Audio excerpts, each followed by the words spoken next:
बिस्मिल्लाहिर्रहमानिर्रहीम। अस्सलाम वालेकुम। This is Vasant Ali. You are watching my YouTube channel and Facebook account.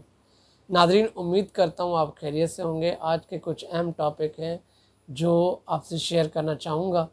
सबसे पहला जो एक अहम टॉपिक है वो चीफ़ ऑफ आर्मी स्टाफ जो हाल ही में चाइना से विज़िट करके आए हैं, उससे क्या जो है हासिल वसूल हुआ और ये जो न्यूट्रल कहते थे वो कहाँ तक न्यूट्रल है। और इमरान खान साहब ने कल एक इंटरव्यू दिया था 92 चैनल पे, उसमें तमाम इंकशाफात किए हैं जिसमें ये बताया गया है कि ये जो बजट पेश किया गया है, इस बजट के अंदर ऐसी घबराने की ज़रूरत है। और पांचवी जो मेन बात है, मोहम्मद और भाषा डैम के ऊपर काम रोका गया है, वो वजह क्या है, अहम बात है जिस पे मौलाना फजल रहमान को एक बड़ा धचका लगा है।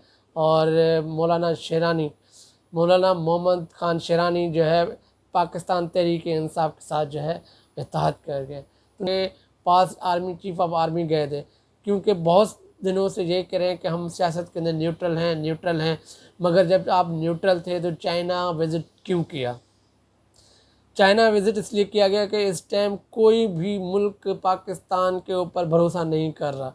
न्यूट्रल ने जो काम किया है इस 2 महीने के अंदर, तो पाकिस्तान की जो सराउंडिंग कंट्रीज़ हैं, मुल्क हैं, जो हमारे दोस्त ममालिक हैं, वो उनका बिलीव ख़त्म हो चुका है, जिसकी वजह से आज वो मुल्क जो है हमें लोन लेने से या पैसा देने से भी इनकार कर रहे हैं। तो हमारे जो न्यूट्रल साहब हैं वो जो है 90% जो है खाली है। 10% पे अगर वो अमल हो जाता है या कुछ ऐसी चीज़ें हो जाती हैं तो शायद चाइना उनको पैसे दे दे।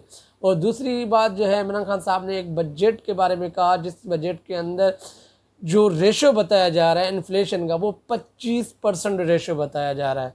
इन लोगों ने तो पाकिस्तान तहरीक इंसाफ का जो रेशो था वो 11% तक था, और इन लोगों का जो रेशो आने वाला है, जिस तरह इन लोगों ने एक बजट पेश किया गया है जिसके अंदर एक जो है समझिए तहलका खेज जो है चीज़ें बताई गई हैं, जिसके अंदर बड़े आने वाले दिनों के अंदर एक तूफ़ान मचने वाला है, आवाम के अंदर एक तूफ़ान आने वाला है।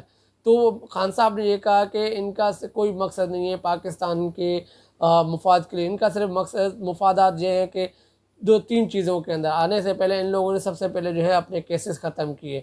अगर इनके मुफादात होते तो आवाम का सोचते। अगर इनसे हुकूमत चलाई नहीं जा रही थी तो इन लोगों ने हमें निकाला की साजिश क्यों की? ये जो कॉन्स्पिरेंसी है इन लोगों ने क्यों की, मुदाखलत क्यों की इसके अंदर? तो ये बड़ी अहम चीज़ है। और दूसरी बात ये भी की गई है कि पाकिस्तान के जो रिज़र्व हैं और कम हो रहे हैं, और ये भी सवालात जो है खान साहब से किए गए कि अगर आप आ जाते हैं तो आपके पास प्लान क्या है? तो खान साहब ने कहा कि हमें पता नहीं है ये कब जो है छोड़ेंगे और कब ये चीज़ आ जाएगी, जिसके अंदर खान साहब ने ये भी कहा कि उसके बाद हम फैसला कर सकते हैं कि पाकिस्तान को हम कैसे रिलीफ दे सकते हैं। क्योंकि एक बड़ी बात है, खान साहब मुसलसल अमेरिका को अटैक कर रहे हैं कि उसके बाद जब खान साहब हुकूमत में आएंगे तो खान साहब को अमेरिका के पास ही जाना होता। तो बहुत सारे ये सवालात हैं जिसके ऊपर जो है खान साहब ने जवाबात भी दिए हैं, मगर ये डिफ़ाइन नहीं किया कि उनके प्लान क्या है।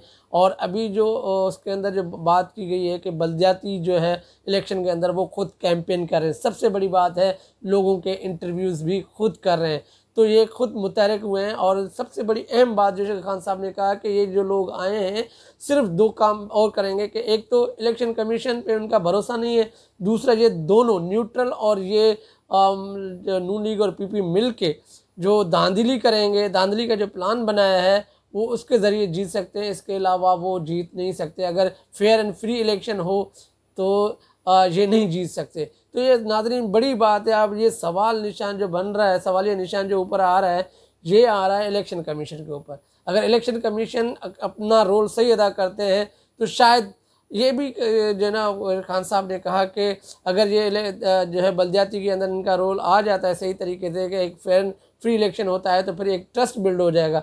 अगर इसके अंदर ही धांधली हुई तो जो जनरल इलेक्शन है उसके ऊपर हम ट्रस्ट नहीं करेंगे, उसके ऊपर लाए अमल अपना दूसरा देंगे। एक बड़ी अहम बात खान साहब ने की, जो आज ये 2 चीज़ें होने जा रही हैं।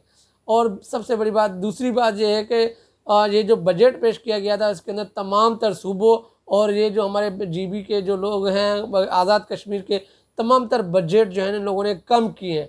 और कम करने की वजह ये बनी है कि हमारे उनके पास रिज़र्व नहीं है, इनके पास सोर्स ऑफ इनकम नहीं है, ताकि उन चीज़ों के ऊपर का वर्किंग की जाए। और अहम चीज़ें जो है GB के जो वज़ीर आला हैं उसने भी यही कहा कि हमारे प्रोजेक्ट हैं वो रुक जाएंगे।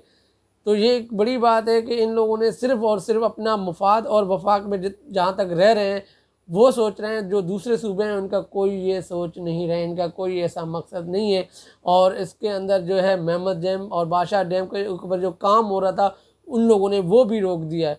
नाज़रीन, ये बड़ी बात है, ये सिर्फ़ और सिर्फ जो है अमेरिका और इंडिया को खुश करने की बात की गई है, इसके अलावा और कुछ भी नहीं है। क्योंकि बुनियादी ज़रूरत हमारी ये है कि ये महमूद और बादशाह डैम अगर 2028 में ये मटीरियलाइज हो जाती हैं तो हमें बिजली फ्री मिलेगी। तो ये इंडिया कभी नहीं चाह रहा था बादशाह और मेहमद डैम बनाने के लिए। ये खान साहब इमरान खान साहब ने एक एक्शन लिया और स्टेप लिया और इसको बनाने की कोशिश की और उस पर काम जारी था, जो आज इस इम्पोर्टर हुकूमत ने इसको भी रोक दिया। और मेन बात जो ख़ास बात है आज वो ये बात है कि मौलाना फजल रहमान को एक बड़ा धचका लाया है, जिसके अंदर मौलाना मोहम्मद खान शेरानी ने आज ऐलान कर दिया जो है टेलीविज़न के ऊपर कि हम जो है इमरान खान साहब के साथ मिलकर काम करेंगे, इस्लाम के हवाले से भी काम करेंगे।